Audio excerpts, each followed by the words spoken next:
કરવી છે હવે સુરતમાંથી સામે આવેલા એક કિસ્સાની કે જે ભલભલાને હતપ્રત કરીને કદાચ હૃદયનો ધબકારો ચૂકી જાય, હાથમાં કકળી જાય એવો આ કિસ્સો છે।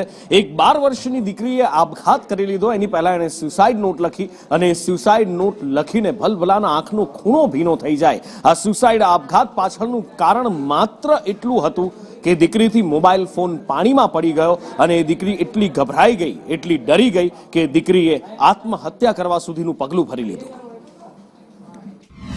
હું દરેક માતા પિતાને એ કહેવા માંગુ છું કે આ મોબાઈલ જોઈને જે બાળકને આવી બુદ્ધિ હોતી નથી, ફાંસી શું છે એ ખબર હોતી નથી, પણ એ મોબાઈલ જોઈને એણે આવું પગલું ઉપાડ્યું।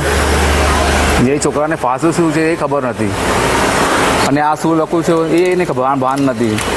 એ બધું આ મોબાઈલમાં જોઈને બધું આ ગલત પગલું મારી છોકરીએ ઉપાડ્યું છે।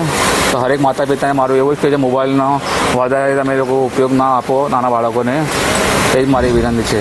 સુરતના વેદરોડ વિસ્તારમાં માતા પિતા માટે ચેતવણીરૂપ કિસ્સો સામે આવ્યો છે। મોબાઈલ પાણીમાં પડી જતા જે બાળકી છે તેને આત્મહત્યા કરી લીધી છે। સમગ્ર મામલાને લઈને ચોક બજાર પોલીસે અત્યારે તપાસ કરી રહી છે। ત્યારે ચોક બજાર પીઆઈ આપણી સાથે છે, તેમની સાથે વાત કરીશું। સાહેબ, આખી ઘટના કઈ રીતના બની હતી? શું બાળકીએ સુસાઇડ નોટ પર લખી હતી? એમાં શું વર્ણન કરવામાં આવ્યું છે? એની અંદર એક બાળકીનો સુસાઇડ કરેલ હતું।